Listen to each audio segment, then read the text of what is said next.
This morning, I am offering a continuation on a teaching that I spoke on 2 weeks ago, and that is the sacred work of grief. Grief and loss are aspects of life that touch us all. And part of why I want to bring this topic of grief out into the open, into the room, and give it space to be, is that so often our grief is something we just feel privately, and that we don't have the support of family or community to share in it with us. And yet, when we do share it in community, when we do share our tears, even with one person, one friend, one therapist, one kind soul, or community, there's this intimacy, there's this shared humanity that we feel. And you know, there's this acknowledgement that we can all just say it's okay that we feel this. It's okay that we feel really, really heartbroken that our country's going to war, right? It's okay that we feel really heartbroken that there was an accident here with teenagers this week. You know, and we can feel that together. We can hold that together. We can carry that together. You know, there's a dear person in our community we love, Lumeria, that sings with us. And she just got a diagnosis of cancer. And some of you probably don't know that. And she's up in Portland. I do want to say she's doing really well. And there's a fundraiser. Many of us have donated to it. And her mom says she's doing incredibly well, and she thanks us all for all our prayers. So we'll just keep those going. But as we celebrate what is good together, we can also meet with really deep tenderness what is challenging together, and feeling our shared humanity, you know, let that be embraced, and feel how that lightens our load. It lightens our load. We carry the load together. And it lightens the load for all of humanity, because unmet grief, it just causes so much suffering. Whereas met grief is liberated, it's transformed, and often into something incredibly beautiful, right? 2 weeks ago, I spoke on the first two gates of grief, and those first two gates are the grief of losing someone we love or something we love, and then the second gate of grief is the places that have not been touched by love, the places that have not been touched by love. The last three gates, and this is from Francis Weller's book, The Wild Edge of Sorrow, highly recommend it. The last three gates are the sorrows of the world, what we expected and did not receive, and the last one is ancestral grief.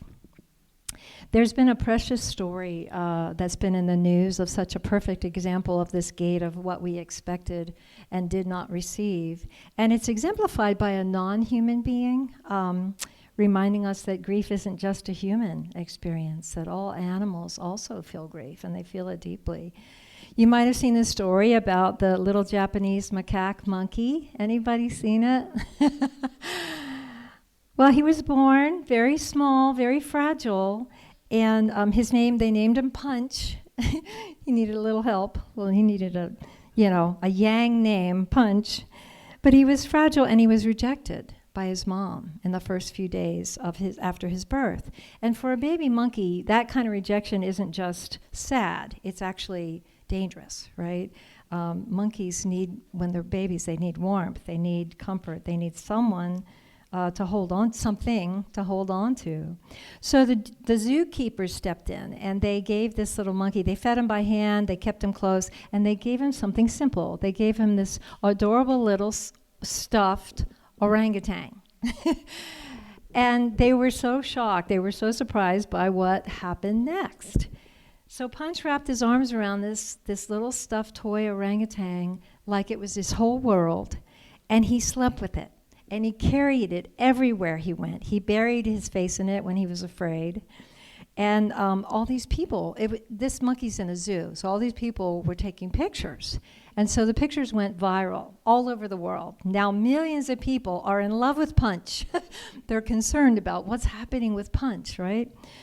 So, you know, it was amazing how people saw in this monkey something that we universally feel, and that is the need for love, and also loneliness, and also quiet strength, right? The most beautiful part, though, of the story came later, when Punch slowly started interacting with other macaques. And they were a little unsure of him, because everywhere he went, he was dragging this, you know, this orange stuffed, very dirty at this point, stuffed animal. But one day, one of the older monkeys went up to him, and there's the cute picture where both monkeys are just sitting there looking at him holding his stuffed animal. And they actually look very compassionate. They look like, someday you're going to have to let go of that stuffed monkey, right? And maybe interact with a live monkey. So the one monkey went up and started grooming him very gently. And so he let go of that monkey, for that stuffed monkey, for the first time, and leaned into real fur. And, you know, it was a small moment, but it meant everything. And soon there was an adult monkey, female, that started showing affection for Punch. And so you could tell he just wanted to make up for lost time. He's like, hold me, you know, and she just holds him. She just holds him and holds him. And it's just precious. And now when you watch him, he's making friends. He's making friends, and he's letting go of that stuffed monkey more and more often. But there are such beautiful lessons in this story. You know, that sometimes love comes in unexpected forms. Sometimes healing starts with something soft to hold on to. And sometimes even after rejection, you can still find where you belong. What really touches me is how this one little monkey in a zoo in Japan has touched humanity all over the world. You know, there's millions of views of this little guy, and I think it reflects the hunger in humanity, you know, for love, for feeling safe, and for feeling we belong, and that we're embraced by our human family. You know, I have to say that my heart has been breaking this week with all that's been going on. And I just want to say that if your heart is breaking too, you know, that's very normal, very natural, and it's welcome. It's welcome. It's understandable. Yeah. There's a beautiful word in Sanskrit. I love this word, sewa. Sewa. It's roughly translated as the tenderness of our hearts. The tenderness of our hearts. And in Tibetan Buddhism, it's considered an essential quality of enlightenment, this tenderness of our heart, this warm energy and openness of heart. And it's the warmth that we express and we feel through empathy, when we share empathy, especially with those that are close to us. There's a woman I often see at the gym, at the Y, and she brings her mom, and her mom is very elderly, and her mom walks very slow. And this woman and her mom are so beautiful, the way they interact and all the love that you feel between them. And the daughter just takes her time and brings her mom in, gets her on the, what do you call that thing you walk on? Treadmill. And the weights, and they always look at me because I'm always looking at them, and I'm always getting all teary-eyed, you know, and it's like we have this coherence, you know, and they know that I love them, and you know, there's just this beautiful recognition of this sewa, of this tenderness of the heart. Yeah. So the warm energy of our hearts, you know, this tenderness and being touched by love, this is what gives meaning to life. It's what makes life beautiful. It's what allows us to depart this life deeply peaceful, deeply peaceful. So when I woke up last week before Monday on the 16th, and I got the news that Michael Stillwater had passed, because he was going to be coming here in 4 weeks. He was going to stay with you, Joan. And it was the first thing somebody had texted me, and when I turned my phone on in the morning, it was the first thing I saw, and I just cried. First, I had to make sure it was true, and then I just cried and cried, you know, and I just felt this tenderness in my heart breaking open, just feeling the finality of it. You know, that's the way death hits you. It's so final. It's like, I'm not going to, we had been emailing. We had been emailing a couple times a week for the last couple months. It was so funny. He kept sending me an updated poster. This quote's better. This picture's better. And it was sweet. And so that Monday, later that day, I saw Gary Zukoff at the co-op. He's friends with Michael, too. Michael usually stays with him. And we were just, it was raining. We were in the parking lot, and I told him the news, and he just held me. And we just stood there in the rain with the tears mixing with the rain. And it just, that was a tender, that was sewa. That was that tenderness that we were sharing and just grieving together in that moment. But there's also this sensing, once I get a little past that, once we get a little past the shock and the initial grief, there's really sensing Michael, his being in a more subtle existence, and I was walking through the park, and I was really sending up these prayers of gratitude for the merit of his beautiful life. Tibetans say it's so important to, when someone passes, to remember the merits of their life, remind them of that, and really focus on that.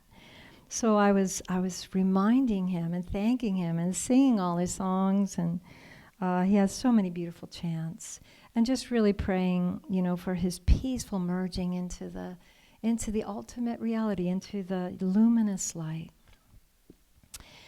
In the gateway of losing someone we love, we can let ourselves be fully human, in the intense grief and loss, but at the same time be aware of what doesn't die, and be aware of the continuation body. It's like both things can exist. We can be in deep grief, and we can also be, kind of in this this expanded awareness of that which doesn't die.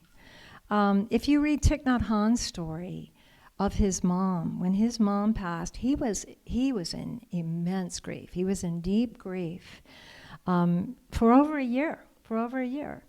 And, to me, Thich Nhat Hanh is the embodiment of the Buddha, but he's also very human. And he wrote in his journal, "A serious misfortune of my life has arrived," when his mom passed. And then he writes about how a turning point happened after about a year. He had a very lucid dream of his mom. And in the dream, she was young, she was beautiful, she came to visit. And when he woke up, he felt so strongly that he had never lost her, that the idea of loss was just an idea. He realized his mother was not just in his memory, but was present in the moonlight. Like he woke up from that dream and he walked outside, and there was just this full moon, and he felt her present in the moonlight, and he felt her present in the earth, and he felt her present in his own body, which was a continuation of her. So I relate to that, because I remember when my mom died, the moment she died, I felt her. I was following an ambulance. She was on her way to Wairika in an ambulance, and she just came right to me in my car, and I just felt her, and she was free. She was in bliss. I could feel the light she was in. But the grief that I went through, I felt like my world was ending, right? And I cloistered myself in my little studio apartment like a little womb. I was like a caterpillar, and I was just going to be in there till the butterfly emerged through the alchemical process of grief. I know, Tom, we were emailing because Bonnie Lou passed soon after that. That was a powerful time of the transformation through the process of grief, the heart shattering in grief. But at the same time, there was this awareness of communion with her presence. And I was directly experiencing ultimate reality where death is not the end, right? That's the thing that grief did. It catapulted me into, I have to rest in ultimate reality because I don't suffer there. So, Thich Nhat Hanh says loved ones never die. They just manifest in new forms, similar to a cloud becoming rain. That's a beautiful thing to contemplate. So my mom, she continues. She's manifesting in new forms. She's definitely in my singing here every Sunday. She's in my leadership. I feel her in the sunlight through the trees in the forest.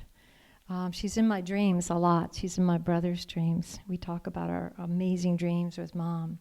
And she may well be in a new form. So somebody mentioned the playground, loving to hear the children laughing at the playground. I love that too, because I walk in Lithia Park nearly every day.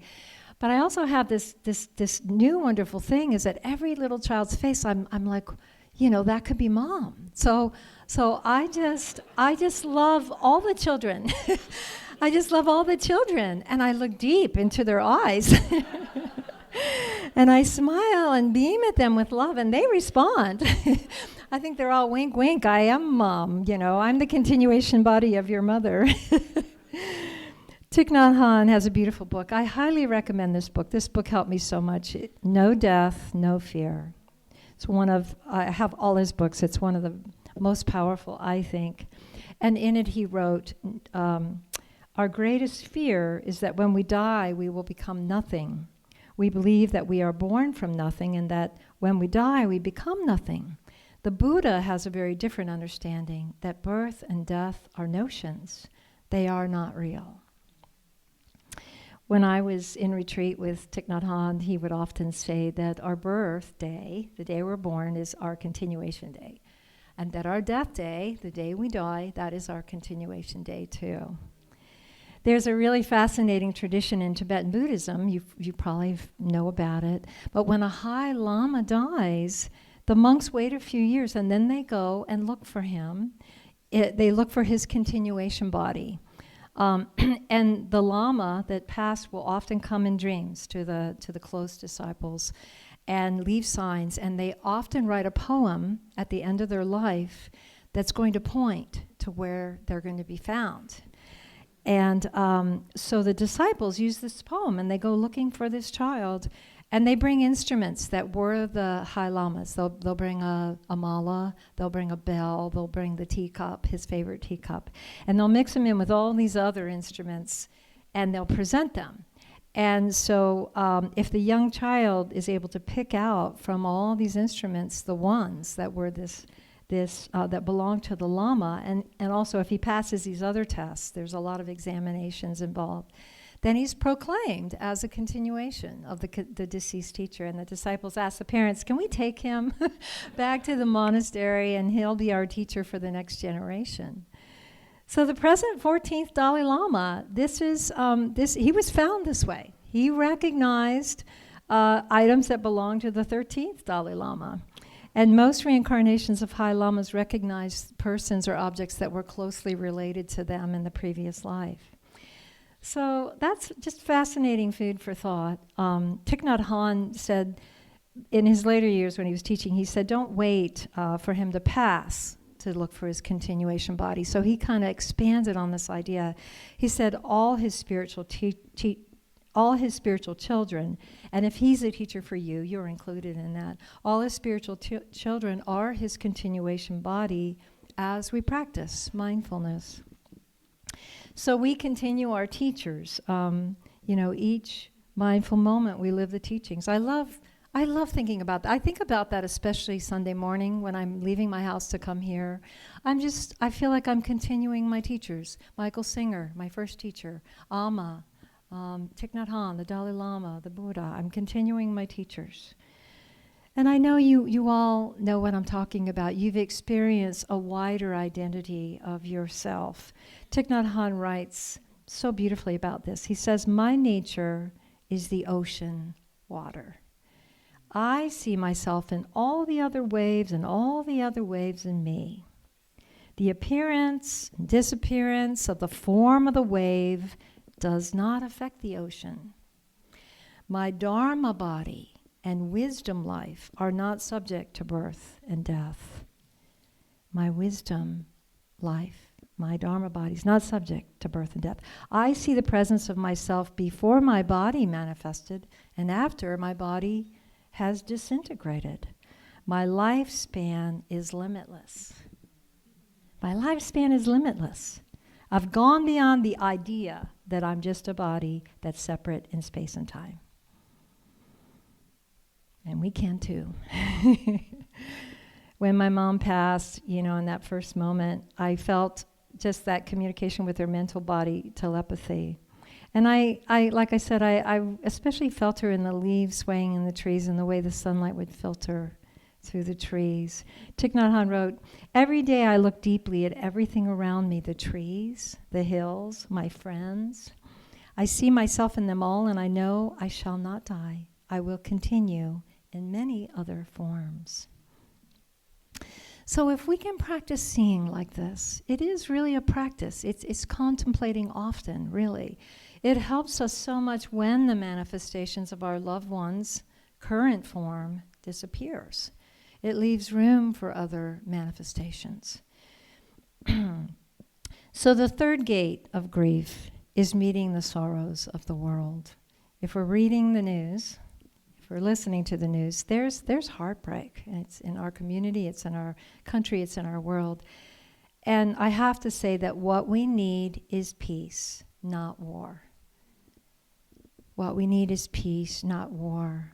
Thich Nhat Hanh says there are no victors in war. Everyone loses. Hatred cannot solve hatred. We just celebrated 109 days of those monks walking for peace. And that brought, yay, I know, it brought us all so much peace and joy. You know, I think about Thich Nhat Hanh, he was Vietnamese. So he was living in Vietnam when the U.S. entered that war back then. Of course, that inspired that song, Woodstock, that we just did. And he spoke out against war, you know, and because he did, he was exiled from his home, from Vietnam, for his whole life. He had to move to France. And he had to stand for peace. He had to stand for the heart that wants all beings to be safe and well. And I find that so incredibly inspiring, and it gives me courage. It gives me courage. That's why I have to say these words. I have to stand for peace. Blessed are the peacemakers. Yeah. So in feeling the sorrows of the world, what I want to say is we have to become really good at taking care of our hearts, our tender hearts. We have to make sure that we give attention to what nourishes our peace, our inner peace. And I believe, you know, we should be informed, but we must also fill our mind and our heart with what is good. That's why I had us, you know, consider conditions that can make us happy right now, right? That's filling our heart with what is good and what is full of wonder and what is right in the world and what is beautiful, so we don't get lost in despair. And that does mean checking in to see how is our emotional body, how is our nervous system, right? And then with good habits of mindfulness, we keep ourselves in balance. So important. The world needs us, every one of us. So I say this often, but I want to keep reminding us that if we stay in the present moment, it's very helpful, because almost always the present moment is all right. You know, there's a Buddhist teaching, just ask, is anything wrong with what's happening right now? Or is anything wrong right now, right here and right now? Right here and now, look at us. We're just glowing. We're well, we're fed, we're here, we're good, we have friends. So it's important to just keep bringing our attention back into the present moment, realizing we're safe, we're okay, and focus on what is life-giving, what is good. And that makes us strong enough to feel the sorrows of the world, to have a store of happiness, a store of compassion, so we're not devastated by the world. You know, all our beloved spiritual teachers, Jesus, Amma, Buddha, Dalai Lama, Thich Nhat Hanh, they tell us what the world needs now is, what the world needs now is love, sweet love. No, not just for some, but for everyone. Yeah. I remember I toured with Amma, my spiritual teacher, Amma. I used to tour with her, and one of my jobs besides singing for her was I got to sit beside her, and as she's hugging one person after another, I got to be the one that put the Hershey's Kiss and flower petals in her hand that she would give to that person. And sometimes, well, actually often, I would also give her tissue, because they came up and they get in her energy field of all that love and they just start sobbing. Even my dad, I brought my dad to see her. I had never seen my dad cry in my whole life, and Alma made my dad cry. So I would give her the tissue, and often I would be crying. I'd see them crying, and I'd just be feeling them, that sewa. And it was the holiest job ever, giving her the tissue for those tears, for those diamonds of the heart that people were shedding. Honestly, those moments, I felt merged with the Divine Mother. So beautiful. So we must find a way to not get lost in the darkness of the world, but rather see the time we're in as the dawning of the light. Okay, I know it's a very slow sunrise. But we need to remember that those that are causing suffering with their ignorance, with their unconsciousness, are a small minority of the world's 8 billion plus people. And yes, those acts get amplified, no doubt, and it makes the world seem dark, but that is not the case, okay? And we can't let our hearts be hijacked by negative or polarized thinking. You probably heard the term bodhicitta. I'm so Buddhist today. I didn't realize I sound like a Buddhist today. I think I am in part a Buddhist. I'm very interfaith. Bodhicitta, it means we have a pure motivation to have an awakened heart, to live in a heart that's awake, and we're motivated by a desire to free all beings from suffering. Many of us have at least a little bodhicitta because we want to free ourselves from suffering. So we just have to grow that circle. A lot of times it's just our loved ones, but we grow it, and we feel it for our community, and then we grow it, and we feel it for our country, and we feel it for our world when we really get stabilized in bodhicitta. And people like the Dalai Lama, that are really stabilized in bodhicitta, this is what inspires me. They are here in samsara, right, in the world of Maya, as a joyful experience. And they view every minute that our heart, any one of our hearts are open, as a minute to cherish. And that's why the Dalai Lama is always smiling. I mean, it's so amazing that he's smiling. He was run out of his country at 23. He had to leave his people. He had to leave his leadership, his country, and be exiled his whole life. You think he might be overwhelmed by the sorrows of the world, but no, he's always laughing and smiling. He practices this deep tenderness of heart for all beings. He knows his dharma, and that's to be here, awakened beings to the Buddha nature, and he finds joy in life every day, joy in life. So the very last gate, I'm running out of time, but I do want to just mention the ancestral grief. That is deeply felt in indigenous traditions that have been displaced or nearly wiped out. And it's also felt in our own ancestry. This could be another talk, and I promise I will, if you want, give a whole talk on this. But it's the pain that's been passed down in our lineage, right? From, maybe from our great-great-great-great-grandparent to our great-grandparent to our mother to us. And, when we meet a person, we're meeting their entire lineage. Thich Nhat Hanh says, yeah, we're meeting this whole history of family. I think of my mom and her mom and her mom and her mom, my great-grandmother's stepmom, and the stories I heard and the stories I felt most of all my life with my mom telling stories, there was a lot of hurt. There was a lot of hurt passed down. And I could always feel that pain. And so I live my life, and here's the key for all of us. We can live our life in a way that we heal that, and that pain doesn't continue. That suffering does not get passed on. We can live our life in a way that it doesn't get passed on, and that can be a lifetime of healing work. With our ancestors, we can do things they weren't able to do, and we represent a whole entire history of a group of people.